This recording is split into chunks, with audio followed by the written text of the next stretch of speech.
Và chụp điệp số lúc rùa này rùa chết đoពេលធ្វើបានសរសើរជូនសិស្សណា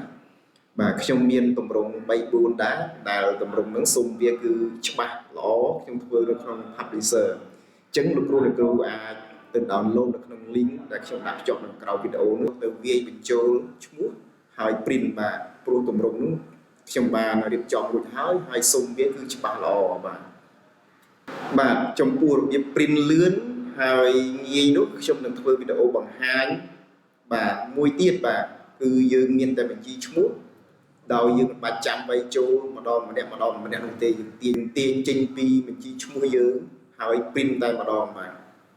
ជួបគ្នានៅវីដេអូក្រោយទៀតបាទទម្រង់ដែលខ្ញុំបានធ្វើនោះគឺធ្វើក្នុង Publisher បាទគូមើល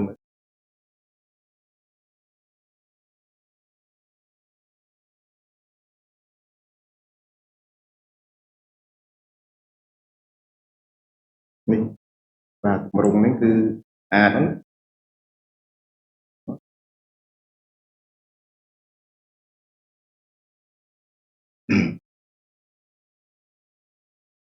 បាទច្បាស់ល្អណា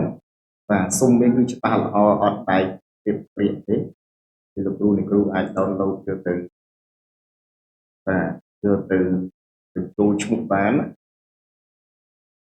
ដាក់ឲ្យទម្រង់គឺសុំវាច្បាស់ល្អណាស្អាត